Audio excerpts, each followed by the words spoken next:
क्या शाकाहार सही है या मांसाहार? जानते हैं भगवान श्री कृष्ण ने गीता में क्या कहा है। अब के समय हम देख पा रहे हैं कि बहुत लोग शाकाहारी बन रहे हैं। ज्यादातर हेल्थ कॉन्शियस लोग वेजिटेरियन डाइट अपना रहे हैं। मांसाहार सही है या शाकाहार, यह विवाद सदियों से चला आ रहा है, लेकिन हिंदू सनातन धर्म ने केवल शाकाहार को ही सही बताया है। हिंदू धर्म हमेशा से ही अहिंसा का समर्थन करता आ रहा है, इसलिए हिंदू सनातन धर्म में मांसाहार पाप माना जाता है। इस वीडियो में हम ये जानने की कोशिश करेंगे कि भागवत गीता में और हिंदू सनातन धर्म अनुसार हमारे लिए शाकाहार सही है या मांसाहार। हिंदू धर्म में पुरातन वेद में यह कहा गया है कि आहार शुद्धो सत्व शुद्धि, अर्थात आहार शुद्ध है तो शरीर और मन शुद्ध है। हम जो खाते हैं उसी से हमारा शरीर बनता है और जैसा अन्न वैसा ही हमारा मन होता है। हम जैसा भी भोजन ग्रहण करते हैं वो हमारे शरीर में जाता है और हमें वैसी ही एनर्जी देता है। उसी एनर्जी से हमारा शरीर बनता है। हिंदू सनातन धर्म के अनुसार वेदों में यह स्पष्ट रूप से कहा गया है कि जीव हत्या महापाप है और मांसाहार करना महापाप है। वेदों में मांसाहार का स्पष्ट रूप से विरोध किया गया है। भागवत गीता में भोजन को 3 हिस्सों में विभाजित किया गया है। पहला है सात्विक भोजन, दूसरा है राजसिक भोजन, तीसरा है तामसिक भोजन। श्री कृष्ण ने भागवत गीता के 3 अध्याय के 13वें श्लोक में कहा है कि यज्ञ शिष्टाशीना संतो मुच्यन्ते शर्व किलीबिषे भूयंजते ते त्वंघम पापा ये पंचत्यात्मा कारणात्, अर्थात योगी पुरुष जो सात्विक भोजन ग्रहण करते हैं को प्रथम भगवान को समर्पित करते हैं और फिर बचा हुआ भोजन खाते हैं, ऐसा भोजन सब पापों से मुक्त है। पहले आता है सात्विक भोजन।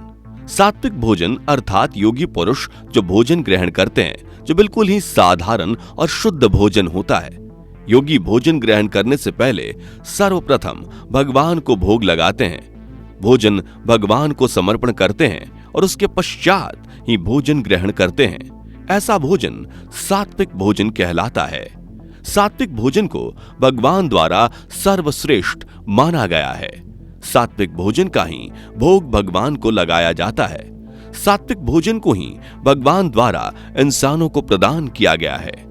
प्राचीन समय में योगी पुरुष अपना बल, आयु और बुद्धि की वृद्धि करने के लिए सात्विक भोजन ही किया करते थे।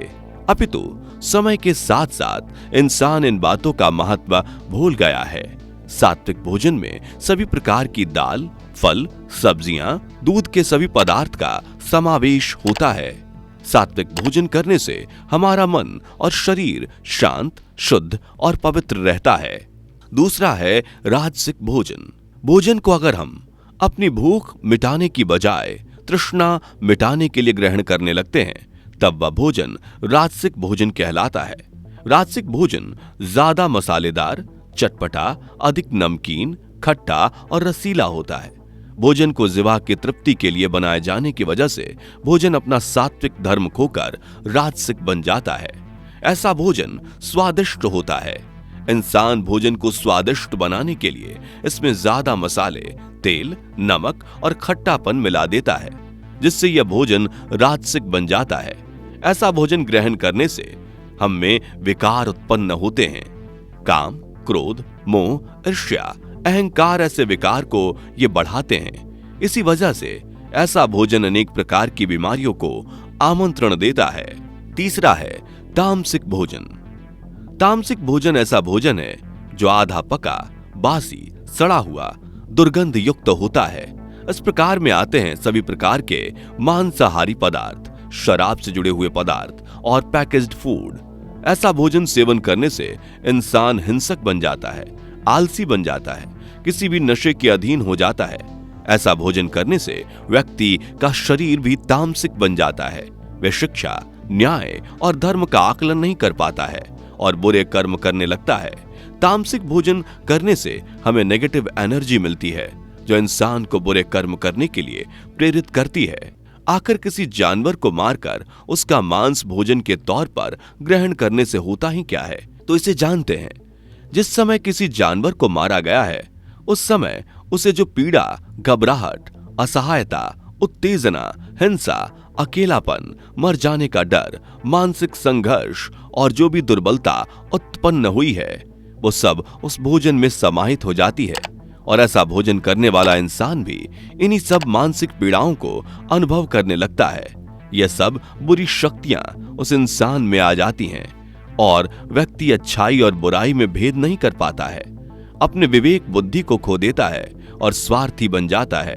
अपना स्वार्थ पूरा करने के लिए वो बुराई का मार्ग सहजता से अपना लेता है, अपने आप को अंधकार में धकेलता जाता है और कुछ समय पश्चात निश्चित ही उसका पतन हो जाता है।